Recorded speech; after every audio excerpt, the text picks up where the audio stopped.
Wouldn't count him out just yet, even though, as you say, he does trail a lot of people. BBQ over to the blue side. Might be a Malzahar first ban, but we have not seen Malzahar on the Rift in a while. Smap gonna have his Rumble banned away. And we'll see if the draft is different, because BBQ kind of had the draft you'd want against KT. They had the winning lanes, but that didn't translate into anything. I imagine we're gonna have different scenarios in Game 2. Yeah, for sure. So Rumble and Jace, the bans coming up from BBQ. Leaving up the Malzahar would be a bit questionable, considering that it is a flex for KT. Pawn has played it in the mid lane. And they take it as first pick, though, if it was available. That's true. Could always snatch that up for Tempt or Totoro if they want to flex it themselves. Camille will be banned out by KT Rolster. Speaking of Tempt, what will happen to the LeBlanc that we have seen all through drafts, or bans at least into drafts multiple times in the last week or two? Tempt has had some big games on LeBlanc already. He will have to ban it away on blue side, so they don't want to deal with the potential of passing that over to Pawn in the second round. They don't want to first pick it either. Rengar still available. Malzahar, a permaban in recent memory, still available. Rise also, another pick that's been taken very highly in these drafts. So what is the final here? KT more than likely find to leave up the Rengar, and they will, They want as one well of as the Malzahar. So Jin is the final ban from them, so still taking that out of the hands of Ghost. I think KT would prioritize Malzahar over the Rengar. The question is, does BBQ as well? And the answer is yes. It will take Malzahar at the first pick, like you say. Even though it probably wouldn't have been a flex pick, just the fact that Armada picking up the Malzahar means that you have to pick up multiple QSSs in the mid game is enough for Malzahar to be the first pick over a lot of other power picks. Still a lot to be taken in this round of the draft. Ashe Karma as a duo lane is available. You can take Ashe Lulu and then have a blocker into Rengar, or you could just take that Rengar. Score has a lot of picks he can take into Rengar. He's a Legacy Graves player from his AD carry days, although of course the champion a little bit different now. Also is able to play something like the Kha'Zix. You might just take the Graves, the blocker, and be happy with whatever happens. All right, so Ashe Graves to start things off. So Rengar here for Bless if he wants to take it yet again, or they could take something like the Karma here if this is going to be that mid lane Malzahar, but I think they want to keep it a bit ambiguous for now. And just like I was speaking about the Lulu as a blocker, when Malzahar is the first pick, you can take that as the final pick for Pawn here and actually have the Lulu for Mada in the first round. It probably will be banned away if a support isn't taken, so you don't have to take it in lieu of the Graves, but you can take it a little bit later. Will predictably be the Rengar, so pick comp is being begun by BBQ. Could just take an AD carry here in this position. Could just take something safe. Ezreal, for example, is a possibility. The Caitlyn is one that Ghost has played very well. This is a pretty clear spot to take Caitlyn if you want it. Well, it might just be the Ezreal, though, going up higher and higher in priority, so it seems like they will lock this in. Lulu would make a lot of sense for KT in this spot. Karma versus Lulu, it kind of polarizes a lot of both players and analysts. You know, I'm a big fan of the Karma, but I understand Lulu specifically as a counter pick to the Rengar. The polymorph can be so powerful, so I would like the Lulu here, and it is going to be taken. If you guys are wondering what the skill order is for these Lulus, the common skill order seems to be 3 points in E, the shield in lane, into W max, to max in the polymorph for the shorter cooldown and longer duration on that polymorph, and the Whimsy as well, situationally. We're looking at what's left. Both teams have picked up jungle and support, so AT are going to start by attacking the top lane pool. Will Maokai Duty just be returned to Smeb as a first pick in the second round? Still a possibility. It's been his most reliable pick so far, but the Nurse and 7.4 have seen him jump down in priority to many. Could also see it maybe banned away by BBQ. So far, going to go back to this Rise. And we'll see this more and more. Rise is now the new Corki when it comes to red side first pick of the second round. Safe mid laner that, sure, the Cassiopeia matchup isn't ideal, but can get through that one. In general, has great matchups and warps games. Not the one with the Realm Warp aptly named, but the 1-3-1 that he is able to uniquely put out compared to a lot of other mid laners. So reliable in that 1-3-1 with his semi-global. A mid lane ban starting to come through. The blind pick mid laner is starting to dwindle, and it looks like BBQ will have to make that because a lot of tanks available for KT. Take as first pick of the second round. Nautilus available. It's a great spot for Nautilus, if Smeb is feeling it.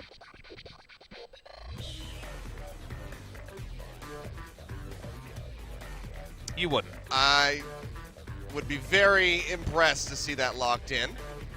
Ezreal does have that struggling matchup into the Zed, as Pawn showed recently. Seems like they're going to go ahead and wait on that mid lane pick, just flashing a couple options at us, teasing us and BBQ, but Maokai will still be taken even though the Nautilus is available, as you say. I am surprised. I mean, even Marin was taking Nautilus over Maokai in Game 1 of the series yesterday. Feels like Nautilus, the fact that his laning phase already beat Maokai in many ways, and just his reliability has gone nowhere, so Nautilus would be obviously a logical take for Crazy as an answer. But there's something to be said about instant targeted engage compared to the slightly more delayed targeted engage of the depth charge. So Nautilus versus Maokai, no excitement there. What about blind pick mid lanes? Because Ryze is gone, Orianna, safe pick is gone, Syndra's the other blind pick. Corki's been toned down, so Temp doesn't have the Corki as an option. So maybe it will be this Talia that Tempt, of course, got a pentakill on very early in the season, then fell away in terms of game efficiencies. His performances were fine, but the team weren't winning. The semi-global pressure of the Weaver's Wall. All right, well, we'll go ahead, be able to lock in that Talia. So banned away from him in Game 1, gets his hands on it here in Game 2. But what does KT want to take into this pick? Cassiopeia. They flashed a couple things at us. Yeah, Cassiopeia was one of the things that we did see. Could be something super safe as well. The Victor would fall in that regard. Cassiopeia is also a bit of a risky matchup. Kind of reminds me of the Cassiopeia versus Victor. And it could just be Pawn on the Ahri. There we go. Okay, so Pawn going to lock in Ahri. Been playing this a bit. We've already seen it from him before.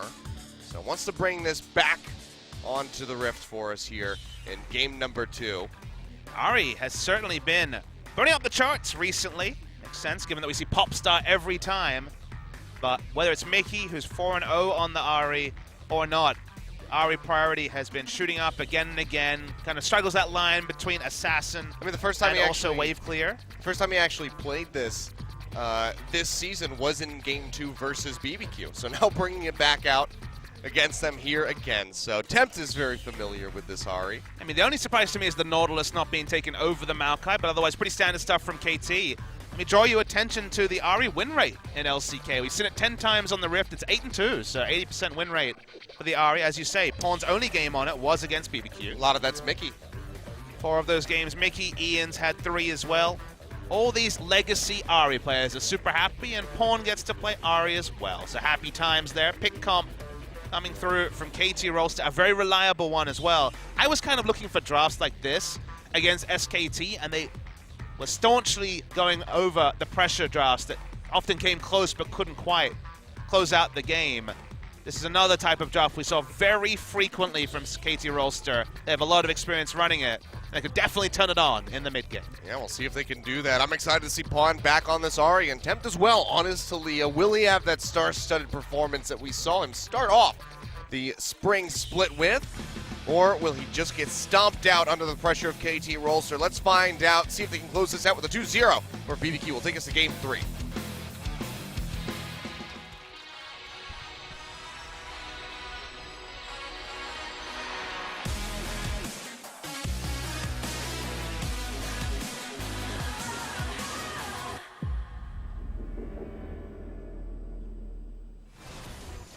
Oh, all right, well, here we go. Already a little bit of skirmishing, but nothing consequential coming through here. Pawn just taking a little bit of damage from that threaded volley. Usually is invades against a Maokai, especially when Maokai's on red side. It's so easy to drop those saplings who, sure, don't have the landing damage, but still putting down 3 does the same amount of damage. Smeb waits to face check. Actually, Max got the Q first, so no saplings going to be coming out. Take that, score. I guess an Arcane Smash still would be a decent leash on the Raptors for you. No not as good as the Achilles. not as good as the saplings. I agree. Smeb MVP. Well, so Got far your wish. happy. But Smeb double MVP, still possible. Yeah, get the solo interview going.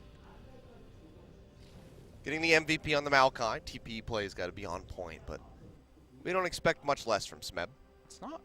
necessarily pencil it in for KT just yet. BBQ's got some of the OP tech this game with the Malzahar and Rengar, both of them unthinkable to be passed over in a lot of drafts, even though Rengar commonly has been being taken first pick or second pick. Yeah, that one's definitely been dropped off, but this is the first time we've seen Malzahar in quite a while. Hasn't come through in a lot of these drafts, very often just banned away on blue side. We see every type of chroma purely on 2 champions. Basically, Debonair, Ezreal, and Popstar Ahri are only chromas, but Horn doesn't believe in chromas. He's going for the standard Popstar Ahri. There's not as many chromas as you would expect. For Popstar Ahri? No, I mean just in general true. for like different skins and champions and whatnot. I mean, I know Lucian's got a couple different ones. And they're scattered around, but it's not like every single champion has their chroma skins. Let's talk a bit more about Lucian, because I was watching some of those 7.5 Lucian combos, and I was like, oh, baby. The new Lucian is somewhere. Team Liquid Double Lift is getting very excited about the Lucian being buffed up. He's excited. Kramer's excited. Hey, Bang's a good Lucian as well. Deft has been known to play it. A lot of AD carries like Lucian because of those combos, and they get even more fluid on 7.5 with the animation canceling. Uzi got a team to Worlds on post-buff, I say pre-nerf reworked Lucian, so... Didn't do much more than that, but got him to Worlds. I mean, they did pretty damn well, all things considered. This was Season 4, Achilles. They made it to the final. Good old Uzi. Couldn't take him down. No. So that was a 3-0? Or did they end? I forget if they won a game. Might have been 3-1. It was well over to the side of Mata and friends, for sure. Speaking of being on the side of Mata and friends, Deft and Mata were obliterating Ghost and Totoro in trades, which is a bit concerning given that it was the Ashe being worn by Ghost in the previous game. They've traded 80 carries. Speaking of trading, lots of trading. Well, not even really trading. Mata's been taking the damage for KT, but Totoro and Ghost both getting chipped down. Malzahar's laning phase, pre-6, is pretty weak, so actually with the inability to block skill shots as reliably as before after the Voidling nerfs. Bless still sitting in the top lane, gonna recall, doesn't even go in for the gank. This lead is really massive for KT, and you notice it by the fact that there's a potion and a biscuit left for KT and nothing for BBQ. Yeah. Only sustain they have is from heal, which obviously is less than ideal. So they have to back. Really nice pressure stuff from KT. Obliterating Ghost and Totoro in the 2v2. Yeah, it was 3-1. So Starhorn was able to take a game off of them. The interesting anecdote there about that Lucian is, oh, Mata takes a turret shot for some reason. Yeah, that's not good. Bless is in the area, but still can't really get in. Not level 6, doesn't have that thrill of the hunt to help close the distance. But that was the season when Uzi started the 2014 season playing mid lane for Starhorn Royal Club because he wasn't happy with the pool of supports he could play with. And then by summer, China was the only region that actually had, if you remember, just when they reworked Lucian's dash to basically have no cooldown after autos, so you could perma-dash. We called it Ice Skater Lucian because he was always dashing around. That was the only region that had it in competitive play because they didn't update to the hotfix. They should give him that skin to harken back to it during the Winter Olympics. But like he literally, like, if you look at his scores in games, somehow he was getting Lucian every game and getting like 17 kills to get them to Worlds. It was insane hard carry by Uzi, and then, as you noticed, made it all the way to the final once again. RNG looking all right this season with their old China roster. I hope we see more of Uzi at international events. Always a treat. So much League of Legends to watch. Yeah, depending on the day, but you know. The LPL is on right now, so options are always a good thing. We're hoping to see some exciting things from KT Rolster to keep your patronage over at this LCK1 stream. There's always multi-Twitch. That's true.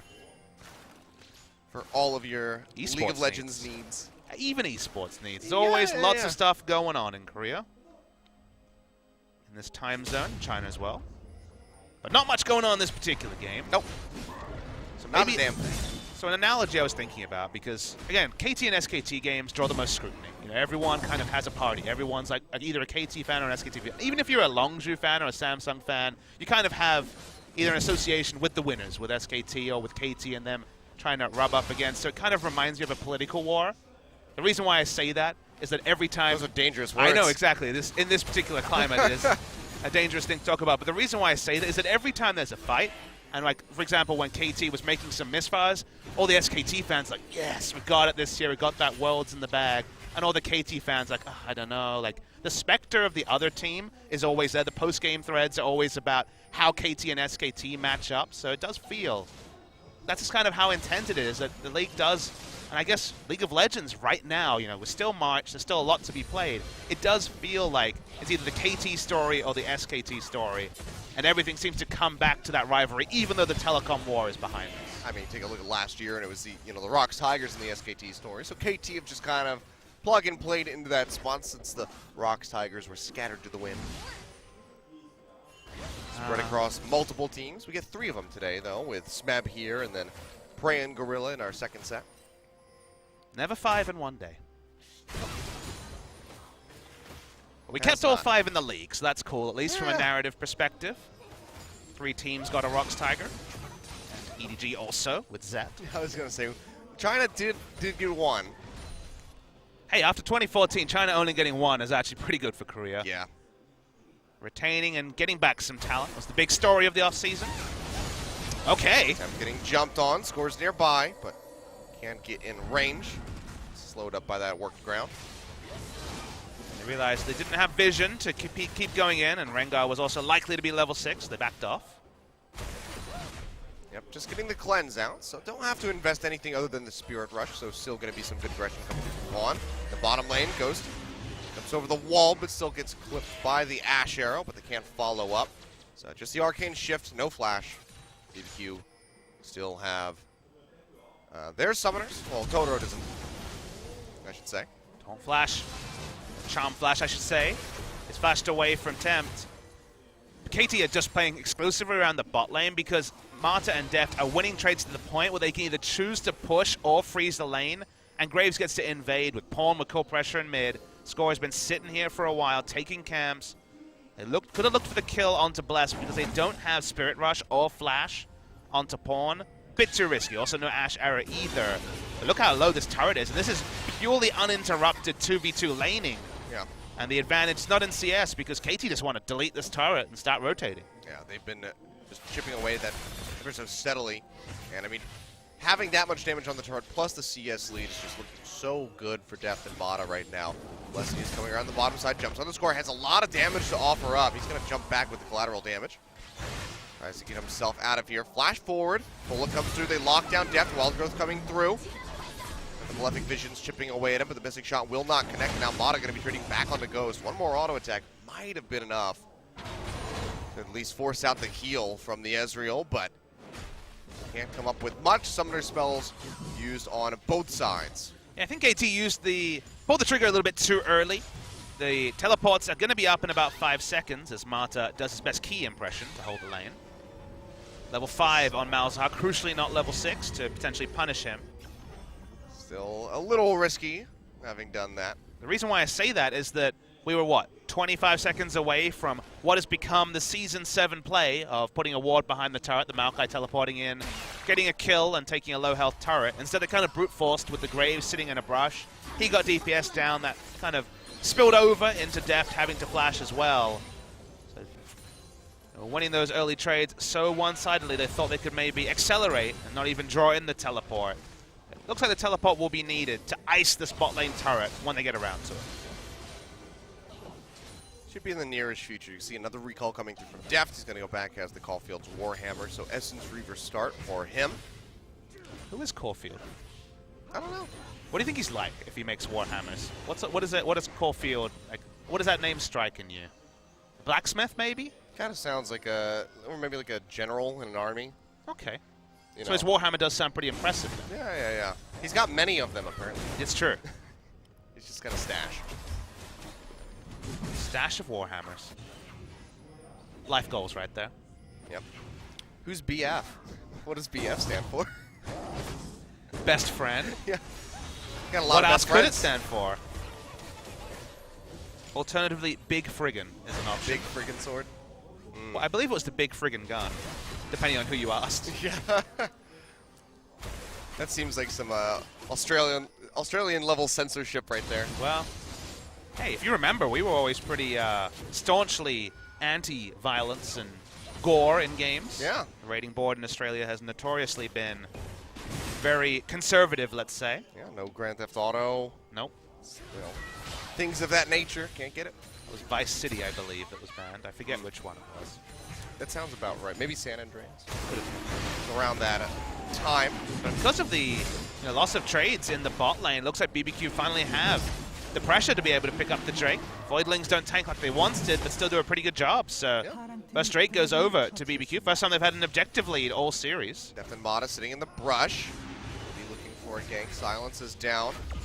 That's going to be the arrow coming through. Locks down Ghost. Pop up from Mata's self. Wild Growths. Now they're just going to turn over onto Totoro. Will be able to pick up the kill. Exhaust comes through. He goes down. First blood over to Deft. So they get the play they wanted before. The previous one baited them in and lost them a Drake, but they're finally going to get this outer turret. First brick will go over to KT Rolster. Super hard engaged by Mata in particular, as you say, with the flash ultimate on himself. And against the globals, teleport wasn't used, Tempt wasn't in position to weave his wall. They take the first turret, they don't even have to draw in the teleport. The laning phase in top is extended as extended can be. And gold lead, although slender, goes over to KT Rolster. Yep, just a very slight start here. 1,000 gold up 13 minutes in, so nothing too bad from BBQ if they can utilize that Weaver's Wall in future fights. Trades have been really good for help them Tempt. out. Got it. Wow, gets shoved right in. And Tempt comes up with a solo kill. Nicely done. Disrespect from Pawn. Went for the Morellonomicon, not the Abyssal Scepter that's been worked towards by Tempt. Consider the difference in magic resist. Merc Treads and a Null Magic Mantle. The base value is enough. Pawn gets unceremoniously dumped in the mid lane. Big pressure play for BBQ. Really good stuff here. If Tempt can get rolling, those Weaver's Walls gives him so much more pressure, so much more threat when he comes riding in. Or even just tosses it out. You hear that wall coming through, and that might be enough to draw KT back. So him getting ahead is going to be very important for the success of BBQ here in game number 2. Seems like Pawn is going to react by just instantly going to a side lane. They can now just have Ashe in the mid lane. You don't want Ashe in the long lane anyway, so if she's not going to be in top lane trying to fast push the top lane turret, which from Nautilus is difficult to do, you can just have Pawn, whether it's Zed or in this case the Ahri, enter a side lane and wave clear pretty happily. As long as he's out of range of the flash ultimate from Malzahar, should be relatively safe. So where did KT go from here now? 500. As the gold lead cut in half. Well, this does do two good things for Pawn, because now his lack of magic just isn't exposed, because not actually laning against the Talia. You can just go Morellonomicon and have the mana regen to push out the lane and then group with the team. So getting him out of that lane, although it was likely going to happen anyway, just given the fact that Deft and Mata got the turret, is a nice map move for KT. Bless going to push in, trying to take away this red buff. Scores just now wrapping around, but he's starting up the Raptors, so will not see this go down for a bit longer. So good takeaway here by Bless. KT have to be a bit more conservative. They don't have access to 5 members when Pawn is in the bot lane. He has no way to rotate. Not teleport Ahri that some other players have tried to run. So they're playing with 4 members. They're going to have to try seed advantages. A red buff, not the end of the world at 15 minutes. But if it's bigger and bigger objectives, then that will start to worry the KT faithful. Now up around the top side. Mata getting jumped on now. He goes down. Another grasp, enough to lock him up. Bless comes up with a kill. Bit of a Dora the Explorer moment there for Mata. They don't have any control over that red side jungle. They only have access to 4. Just a positioning mistake. Certainly a player who can be known to be overly aggressive at times. But it's one of those picks into no objectives, so probably not going to be the most consequential from the side of BBQ.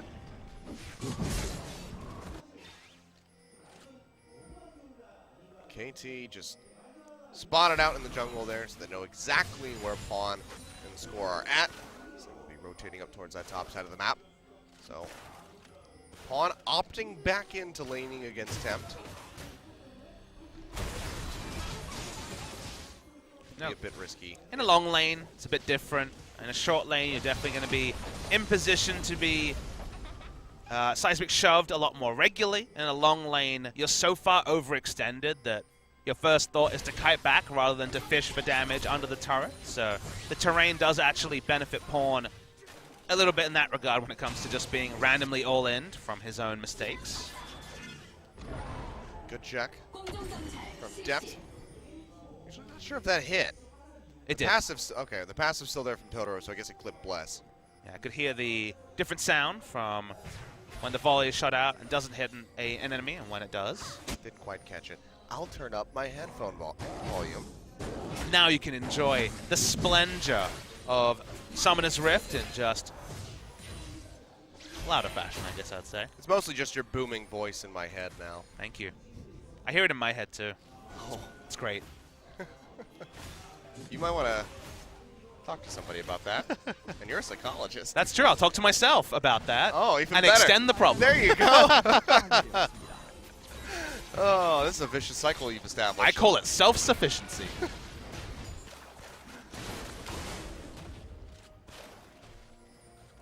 Oh, dear. It's a Korean analyst thing. Perfect. Well, game pace has been slowed down. Another game where BBQ is equal with KT, but this has actually been with BBQ making nice map plays, and no solo kills to be had between Maokai and Nautilus. Oh, crazy. There's more people coming. Guessing where Smeb's at. Gets a dredge line. They're going to commit in for this one. Flashes away. The depth charge comes out, but he still has the turret nearby, so Smeb will be safe. Infernal Drake spawning up. BBQ have the minions. Bless wrapping around. They want to go in for this. Scuttle Crab's there as well as a ward.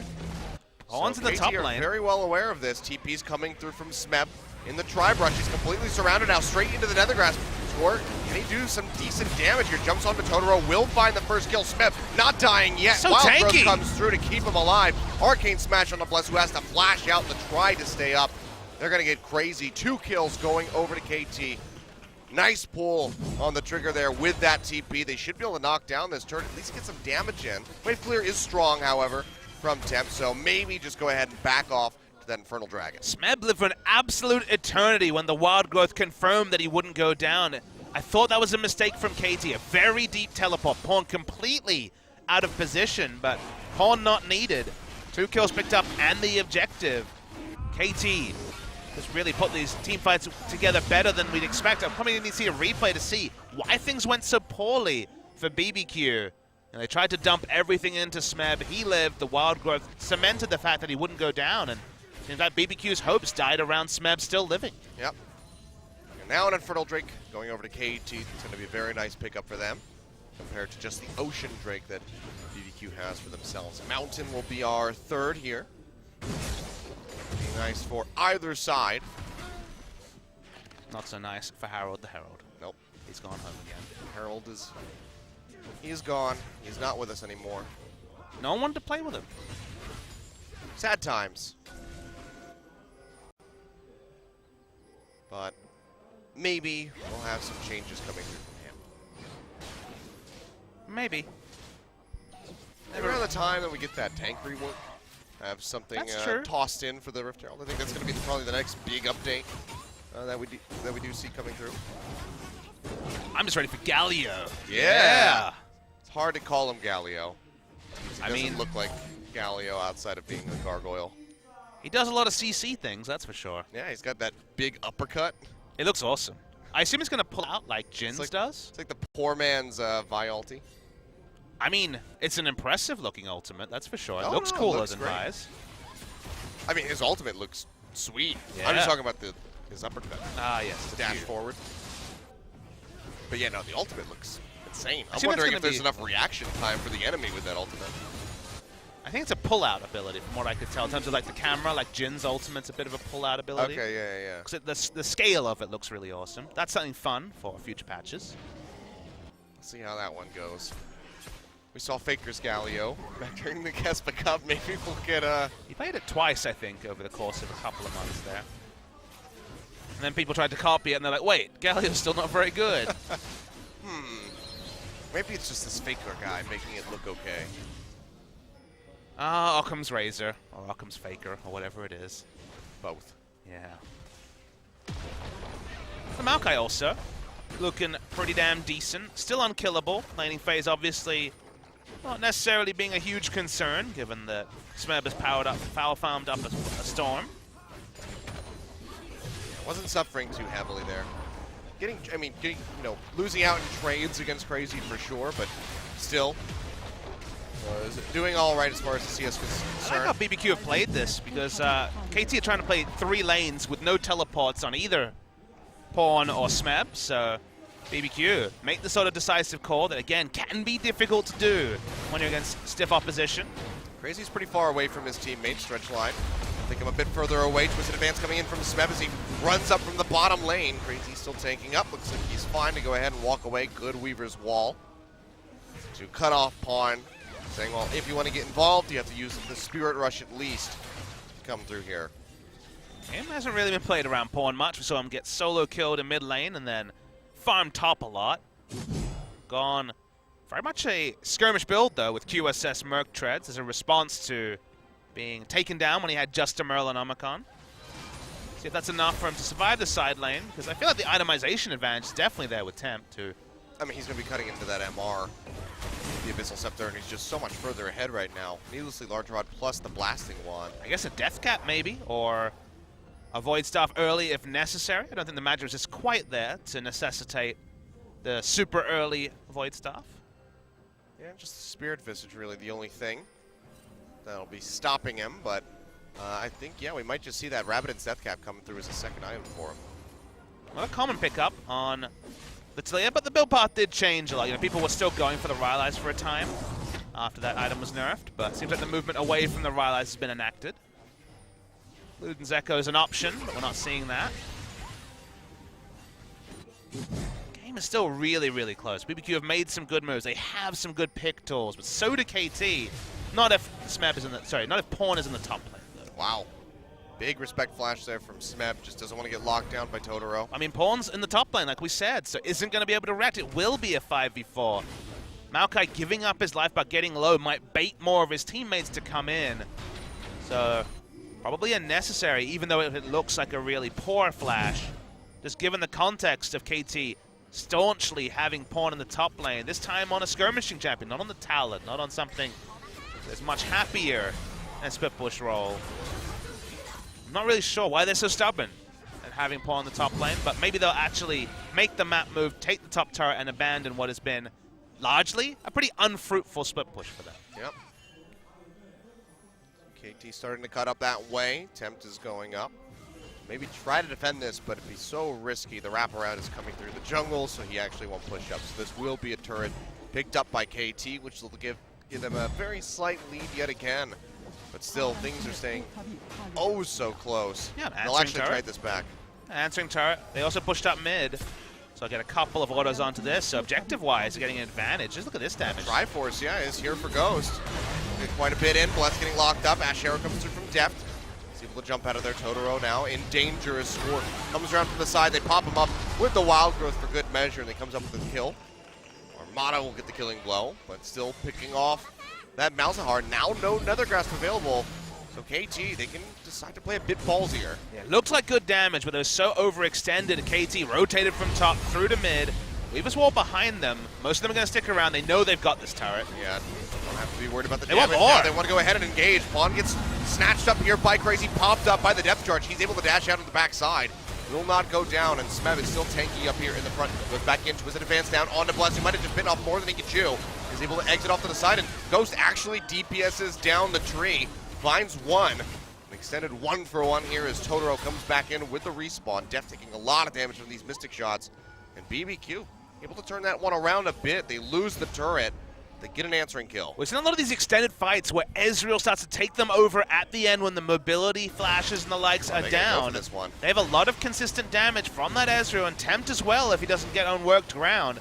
They're trying to rush down the ground with the Malzahar Voidlings as well. KT suspect it. Yeah, Pawn's not here. Deft is low. They have no vision inside the pit. Scores on the backside. Ash Arrow comes out. Won't find anybody. Tempt trying to gatekeep it. He actually takes down Mana. Score getting locked down, and that's going to be Baron going over to BBQ. We're just blowing this game wide open at the moment. 1.4 1.4 thousand so far in the lead, but it's not over yet. Smeb coming in with the TP. BBQ desperately going to be trying to retreat. Pawn and Deft both going low, and they might just want to re-engage this one. Smeb coming in from the sidelines. Crazy up in the front of the fight.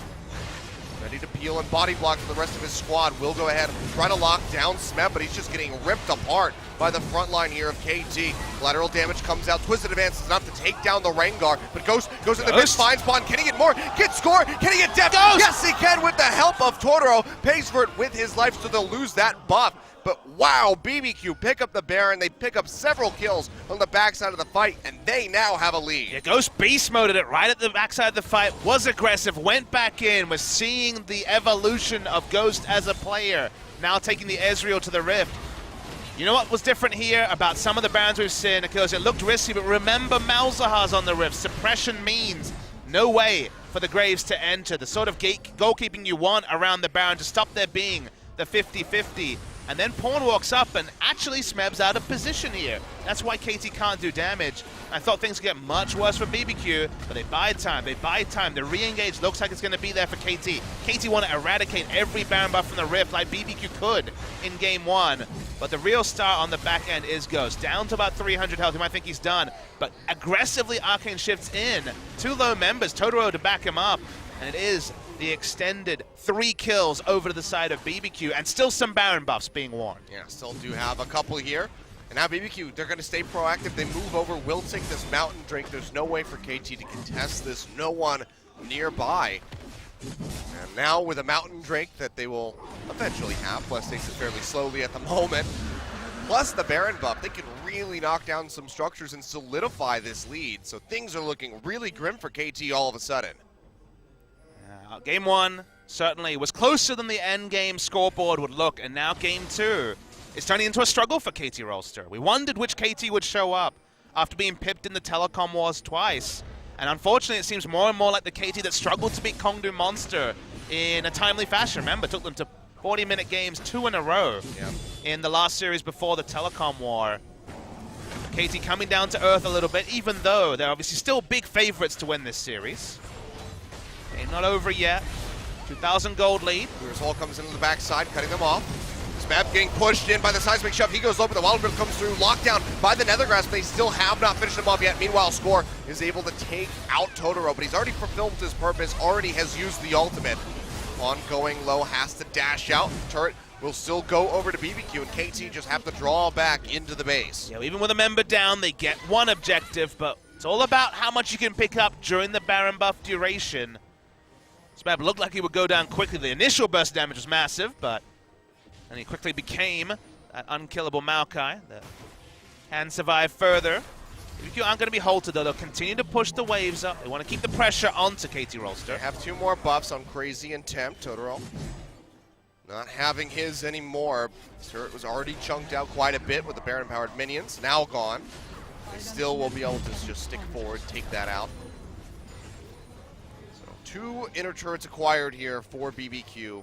And Tempt has the Motherload. Look at those items. Death Cap, Abyssal Scepter, Void Staff. No one is tanky compared to Tempt. You know, we saw him with the building blocks of the Death Cap. I mean, it's triple armor for Smeb. He's just going to get absolutely destroyed.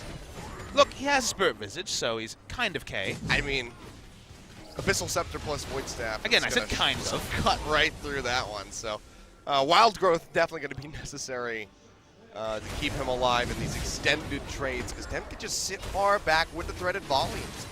Keep hammering away at him. Which makes you wonder why so much of Pawn in a side lane on Ahri. Ahri has such high snowball potential with the catch of Charm.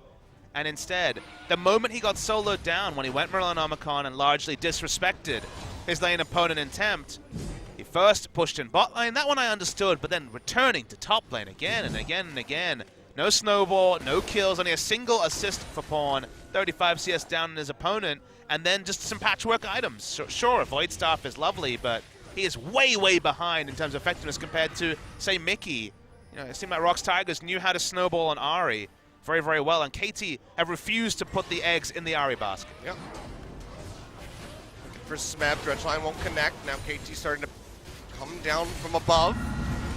exiting the river. Thrill of the Hunt gets popped by Bless. Charm goes out, doesn't find anybody. Dredgeline dragging Smeb in, takes a lot of damage. Seismic shove to really keep him in the fight. He has to flash away. You are healthy. Stay alive. They throw out the Weaver's Wall, cutting them off. Really nice Weaver's Wall. Going down. Smeb jumps over onto Bless, will be able to pop him as Pawn picks up the kill. Mata trying to exit through the back of the pit, does not have a flash, so he will get taken down by Tempt, and BBQ can just keep pushing forward into the jungle, taking down members of KT one after the other. A 3-for-1 thus far, looking for Pawn and Deft. Likely will not be able to hunt them down, but now they can break some inhibitors. Just a sick Weaver's Wall on the backside. No way to exit, only had one way to go, and there was Crazy in the front line. Start acquiring targets. 5 members strong, 4 members strong, my apologies. They will take down the inhibitor turret. They'll take down the inhibitor. Still good wave clears. The game will not end here. But if the warning sounds were sounding just 5-10 minutes ago, they are certainly blaring, because the blitz has started from BBQ, and KT a one team fight loss away from losing game 2. Almost 5,000 gold in the lead now is BBQ. And we'll take another look at this one. It's just so much damage. I mean, Smeb has to flash. He just can't mitigate this much damage coming through. Smeb has to flash defensively, and look at this Weaver's Wall. They wanted to kite upwards, but they couldn't. And then it's easy to acquire targets. They're lucky that Mata bought enough time that Tempt couldn't get in this fight. He only did damage at the start onto the Maokai and then the Lulu. Get Smeb as well eventually. And look, Deft and Pawn can kite back, but their front line is being deleted as you just throw in a casual second Death Cap's worth of items with a Needless Large Rod and Blasting One after the Death Cap's completed. Yeah. We'll see where he decides to go with those items as options. Well, they're going to try to pull the trigger on something here. Crazy gets locked down. Charm comes through, but big shield coming out will keep him relatively healthy. Re-engage, maybe. Yep, puts out the depth charge. Pop-up score. They jump forward, drag him back in. Wild Growth comes through. Score still alive. No, it's not there yet. Starting to kite back down the lane into an advantageous position. Pawn has to exit. Still has the flash, does not have the Spirit Rush. Smeb goes in, locks down Totoro. Can they pop him? The answer is going to be yes. Can they get more, though?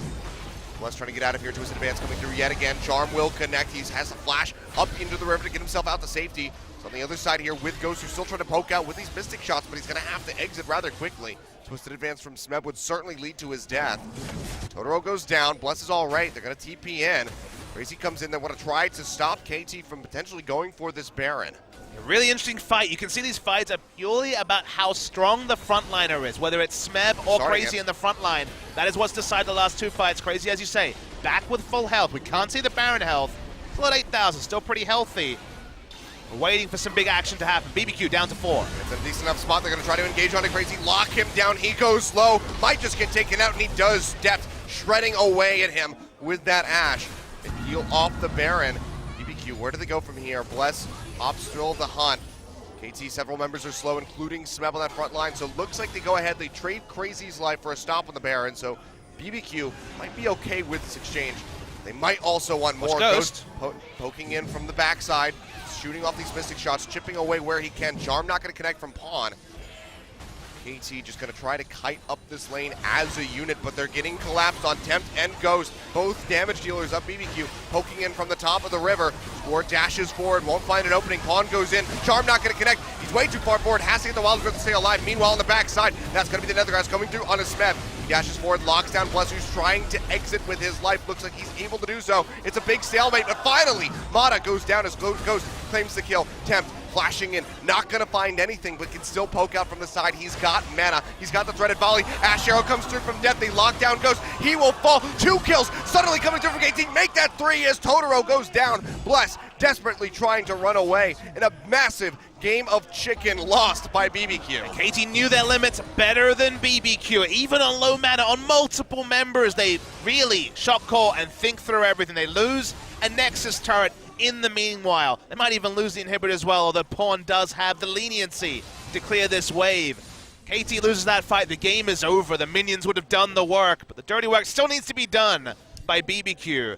Love those sort of fights where it isn't just an item advantage. It's about, well, everyone's low mana, everyone's low health. Positioning is everything, because even your abilities have to be used judiciously due to lack of mana. Hopefully we'll see a replay of it, but it's also the sort of thing you can scrutinize later.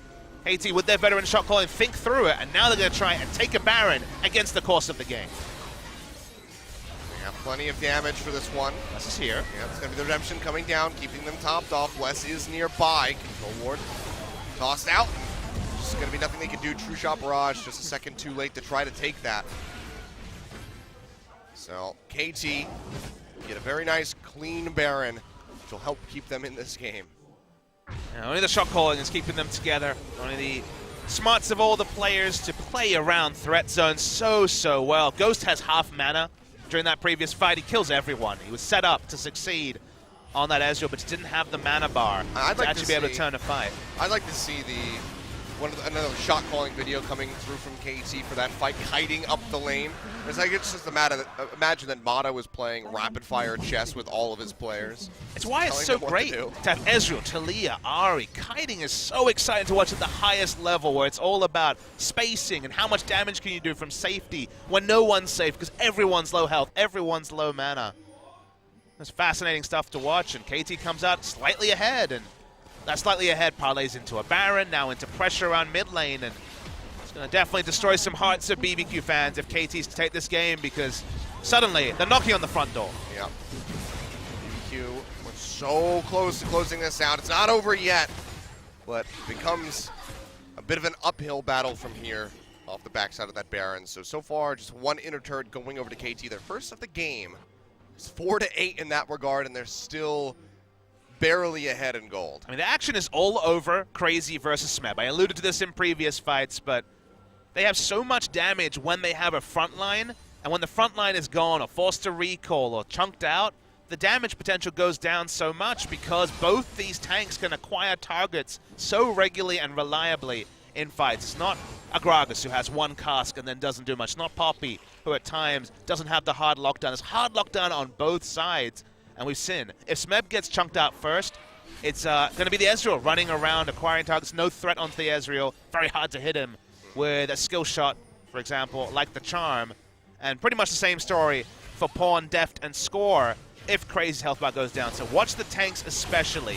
Don't say that very much in competitive League of Legends. The top lane war is not exciting, but the tank play will probably decide these fights.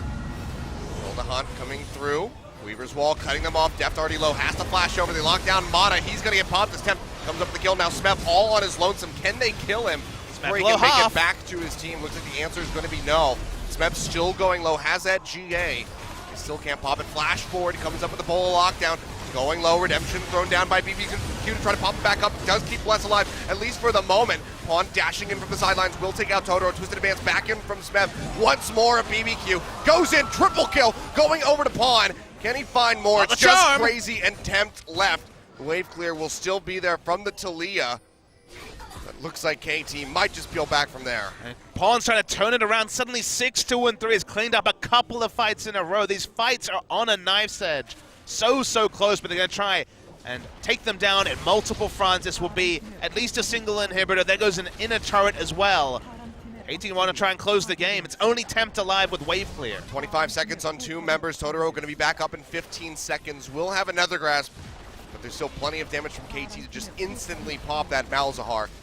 Second inhibitor goes down in the bottom lane. KT will go ahead and retreat. And suddenly things are looking grim yet again for BBQ. It's been so back and forth, not just this game, but the series overall, but this game especially. It's just been all over the place. Completely agree, and in some ways the best way possible, in some ways making us scratch our heads, but the team fights have been just fascinating. Watching KT kite back until you know that Mata's there saying, this is the time, this is the person. Their focus fire is what separated the two teams in the last couple of fights.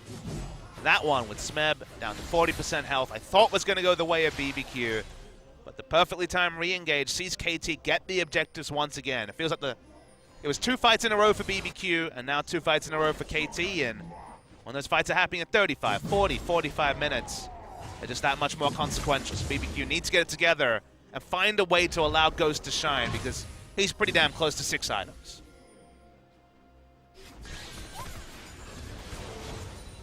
Multiple people are. Ahri item capped in many ways. We'll see if Pawn will sell the QSS he bought early, pick up some more ability power.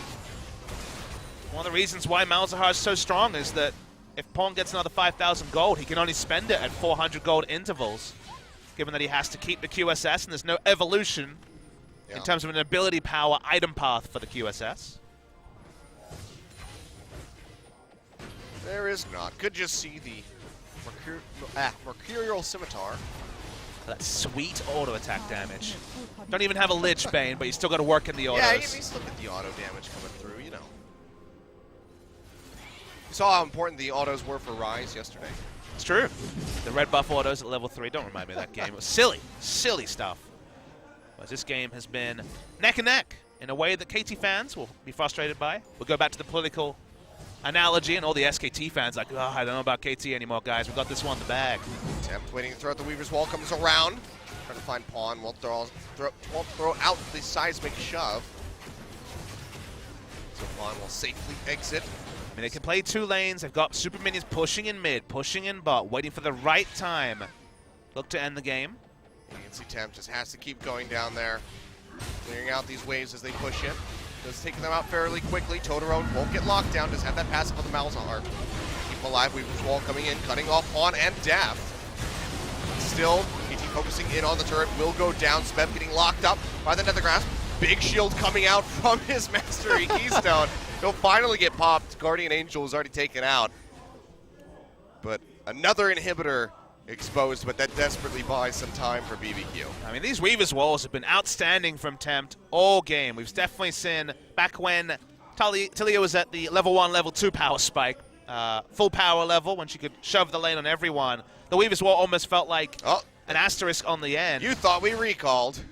They're just putting doubt for now. They don't actually feel strong enough to push in, but Talia at her current power level needs the Weaver's Walls to be on point to actually be the full-fledged champion she can be, and it's certainly been on form from Tempt this game.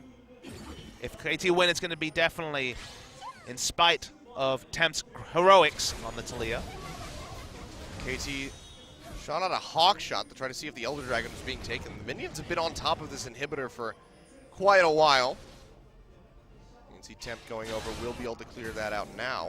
Not sure how much damage it's taken, how low it got. KT are still sticking around this upper side of the jungle, and BBQ are looking to initiate on this Elder Dragon. They're going to be spotted on a ward now. There's one blue ward around. No, there's no wards. That ward there isn't one.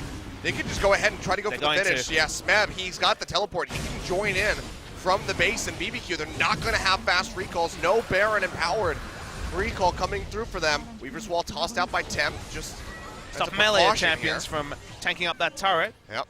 So we'll buy them some time, but now BBQ, they have to utilize this Elder Dragon buff as much as they possibly can. But it's so hard to kill as they have no inhibitors up. The super minions can end the game if they leave the base. Sure, they have time to use it. The duration was increased. Baron is being started, but they're going to have to be super decisive. Drill the Hunt coming through. Ward on the backside of the pit. Bless, can he make his way in? Baron's going low. He jumps in, will not find the steal. Ward takes it away, and he has to flash out the backside of the pit. Meanwhile, Smeb going in, locking down goes. Smeb is just so massive now that he has that wild growth sitting on top of him. Still getting chipped down to about half HP. Redline comes through, locks down Pawn. Crazy, he's not tanky enough quite yet. Ghost gets jumped on, charmed. Pawn flash over the wall, will make it into the zone. He keeps himself alive, comes back in over and takes out Bless. And now it's Crazy, Totoro, and Tempt against the world, but it just doesn't seem like there's a damn thing they can do. Tempt all on his lonesome. KT says, screw it, you know, we can just leave him here and go kill the base. Don't really have to worry about this Talia much anymore. They'll go ahead, ignore him inside the river. They can just push right down mid lane and end it. Pawn's team fighting on this Ahri was outstanding. Lived for so long, putting out the consistent damage that Ahri can. And again, in spite of Tempt, unfortunately, it's looking like it's going to be the story. Still alive, still massive. But with Smeb so healthy, with Deft and Score able to auto-attack, the game should end here. It should be a KT 2-0. Yep. That first Nexus turret will go down. Twisted advance in onto Tempt. Takes a big splash of damage from the collateral, but still alive. There we go. Flash forward, point blank. Buckshot to the face will take him out. And KT, harder fought than they ever could have expected, will be able to close this out with a 2-0. But BBQ looked quite good here in game number 2. A really entertaining game 2. A lot to like about both teams. To me, KT Rolster just about stuck the landing. Some of the team fights in this game should be scrutinized. We didn't get all the replays, but the kiting back, specifically when everyone was out of health and mana, was just beautiful high-level League of Legends. But unfortunately for BBQ, how many times have we talked about honorable losses this season? It's still a 2-0. It still damns them to 8th spot on the standings, but hopefully they can take the best parts of this series and move them forward into their next game, because KT Rolster come out 2-0 winners. In game 1, largely pretty good, a couple of missteps, many more missteps in the early game of game 2, but cleaned it up into the latter stages. Fun series, but KT cement themselves in second spot. Yep. And, fortunately for BBQ, despite the loss, they're pretty much cemented in 8th right now, so they will not fall into that relegation zone with Jin Air and Kongdu Monster. So they are okay right now. They're not at the bottom of the standings, but there still is room for them to climb. This definitely hurts them. Yeah, they still have faint hopes to make it to the gauntlet, but losses in situations like this, especially 2-0, game score will count against them. We're probably expecting there to be multiple teams around, 8-9 wins at the end of the season, which will probably be around the 5th spot. So it gets fainter and fainter when it comes to hopes of gauntlet. But like you say, don't see Jin Air or Kongdu picking up 3 more match wins anytime soon and have a vastly inferior game score. So for BBQ, it's still a step forward from the ESC Ever 9th spot they suffered last season, where they had to play through the relegation tournament to stay in. Very likely they'll still be in Champions in the LCK come summer season. Very likely we'll see KT Rolster playing in the grand finals of this season. But a performance like this probably gets 2-0'd by SKT. Probably has to struggle against Samsung Galaxy, against some other teams. So work to be done for both squads. Yeah, for sure. I mean, this is definitely not a win that you feel good about if you're KT Rolster. They've had several of those in the past, so this is definitely another one on the list. But there's still parts where you're like, that's the KT Rolster. The dive in game 1, the team fighting in the back half of game 2 is quintessentially KT Rolster. So, but they can't maintain it the whole time. For Freak of Freaks, that's enough for them to maybe miss out on playoffs. That's not enough for KT. They are a very good team. It's just, is second place good enough for KT Rolster and LCK? And you have to say, probably not. Yeah. With this roster that they've assembled, they need to be aiming to be the best in the world. So far, that has eluded them. As well as some clean games have eluded them quite a bit here, and this is just another one that really shows that. But KT do ultimately come up with a win, but they should have a nice long VOD review to do after that series. You can see here, I mean, Ghost and Tempt played so very well in game number 2. It would have been a hot MVP if it was even the BBQ side, because Ghost and Tempt both put forward very big performances. And hell, for KT, there's going to be some disagreement. Pawn had a woeful start to the game and then cleaned it up, so maybe we'll just get the nod because of his late game heroics. His team fighting was super clean on Ahri, which is hard to do, putting out damage, but also remaining safe on a short range mage is difficult. I think if BBQ wins it, you give the Tempt, given the Weaver's Walls, but yeah, Pawn actually will go ahead and take away the MVP here in game number 2, 7-3 and 6, 62%. And that's his 3rd win. So like you said, not the cleanest in the early game. I mean, getting solo killed by Tempt, certainly putting a halt to him early on in the game, but was able to bring it back later on. His team fighting, his positioning throughout was pretty damn good. Yeah, being solo killed into MVP is not a path many people take, but deserved for his late game play, which was very, very good. All these fights see multiple members looking outside. And that's the cool thing about them, is it's never just Pawn takes it over and 9 people are passengers. There were MVPs on both sides for every single fight. They was close, they were intricate. So damn many of them. The flash bowler onto Smeb I thought was going to turn this fight, but Guardian Angel came back up. The re-engage started. So many close fights, but watch Pawn. He's the MVP on the outskirts. This time he's healthy, so he sees the chance to clean up. He holds on to the Spirit Rush charges, not just for gap close. This is the last fight where I was most impressed by Pawn and his ability to put out damage. Watch some of his kiting as the fight extends. Everyone's healthy, so for Pawn it's not a big deal. He gets hooked in. But the moment the damage starts to come through, as the Ash arrow is shot out, trusting his teammates, the Flash and Zonias to not die on the back end, re-engaging as well. This is what Ahri play can look like at the highest level. Actually dies off screen there, but we'll pretend that didn't happen for the course of the MVP. KT Rolster, 2-0 winners, but I think the viewers are the winners. That was a really fun series. Yeah, definitely deceptively so when we were coming into this. Wasn't sure how good it was going to be, but it turned out to be pretty damn good. All right, we're going to throw it over to Joel for the translation with our MVP interviews. Take it away. Thank you very much, guys. This is Joel with your interview translations for today. BBQ Oliver's put up a good fight, but KT Rolster still come away with a 2-0 victory against And we're here with today's MVP, Smeb and Pawn, for the interview. Guys, congratulations on the win. How do you guys feel? SKT 2연전 패배하고 나서 좀 분위기가 좀 안 좋았었는데 You know, after that 2 straight loss against SKT in the Telecom Derby, it was pretty depressing for us. But you know, we're really trying to recover back from it. Pawn, a lot of people, a lot of fans are really wanting you to see you in this MVP interview. Now that you're finally here, how do you feel? You know, I really wanted this MVP interview, hopefully against the SKT, but obviously that didn't happen. But it's good to be here anyways. I think, you know, I want to get a more dominating performance next time and be here in this MVP stage in a much more dominated force.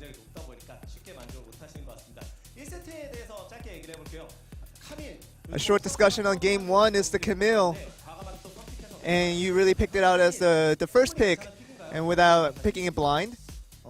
And how did you come across that? 저도 이제 카밀 풀고 좀 상대해도 되겠다라는 생각을 좀 가지고 있었는데 You know, we did have initial thoughts that, you know, we could let go of the Camille and let the other team have it and we can counter it instead, but picking it up was an instinctual thing and we really got a lot out of it.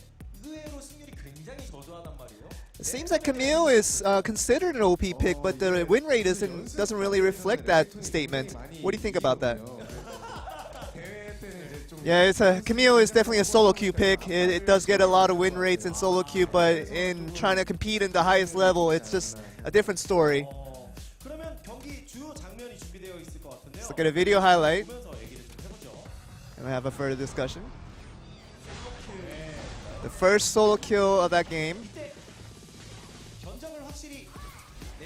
Did you kind of plan this out?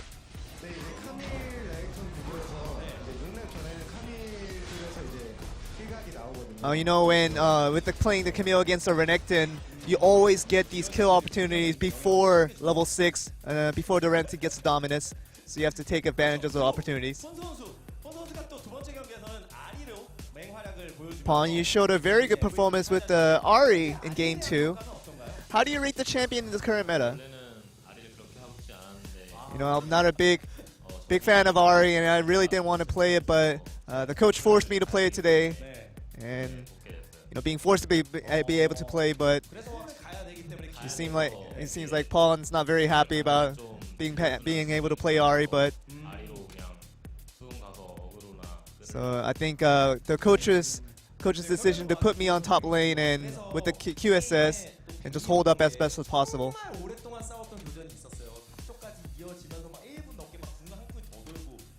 And do you remember that team fight where it kind of lasted for over a minute, going back and forth? How did that go? You know, my initial thoughts on that team fight when it was continuing on, that, you know, the longer this lasted, we were going to lose, but I think we were very fortunate with that team fight. And it seems like you were saying that you're going to lose on this team fight. What is the reason that you guys came on top?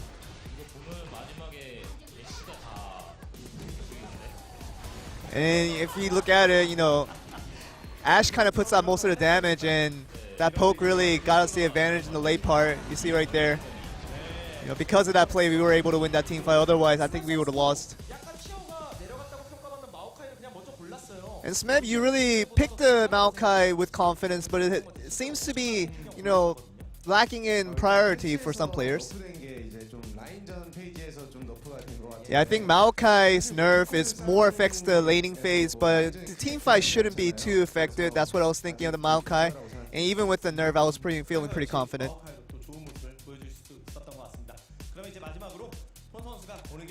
Lastly, Pawn, would you like to say something to your fans out here who's continuing cheering for you guys?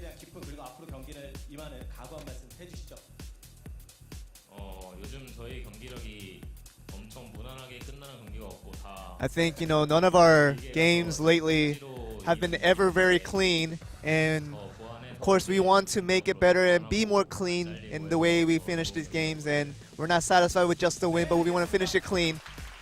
And that's the end of the interview. Back over to you guys. Thank you very much. That's good to hear. You know, they're not satisfied with this win. They need to be clear. They identified that, and they're going to be working on it. And that's what I want, exactly. Very hopeful. And that's what we want from KT Rolster. You know, this team, this squad knows where they're at. It's good to have the gut check moment from Pawn himself, you know, on the MVP stage saying, we won, the 2-0 part is great, some of this game, vintage KT Rolster, but the whole picture, it's not there just yet. Definitely some pieces missing from the puzzle, so hopefully KT can locate them and plug them in very soon so they can just continue dominating, maintain that second Can we place just spot. start the best of fives, Achilles? My body isn't ready for them, but damn do I want to see them so badly. It's all in due time, Papa Smithy. I want it now. Sometimes unlucky, can't get it. Sometimes unlucky, just like BBQ Oliver's played a pretty good game 2, just come up short. I mean, it's a strong 2-0 loss, sadly, Yeah. which is, you know, it's a depressing thing to say. BBQ should feel good about that performance. They certainly could have picked up a game in a different series. We'll see if they can move that performance forward. And speaking of moving forward, Jino versus Longzhu, which could be a long one, Achilles. Yep, last time we had this, we were here till about 11:40 p.m. Couldn't then there was find a any snowstorm. taxis. There was a snowstorm. We had to save Gorilla's life. We'll talk about that one later. We'll get into that once we come back from the break. We're going to have a bit of a long one here, 45 minutes, and then we should be back on camera, and then we'll get into the pick and ban there for game number 2 at 8 p.m. here in Korea. So a bit of an extended break. So again, go get yourself a snack, get a drink, take a nap, whatever you need to Play do. a game of League of Legends. Play a game of League of Legends. Whatever you feel you need to do, just don't tell me about it. Just go ahead and do it, and we'll see you guys back here in 45. So do with that what you will. We'll see you then.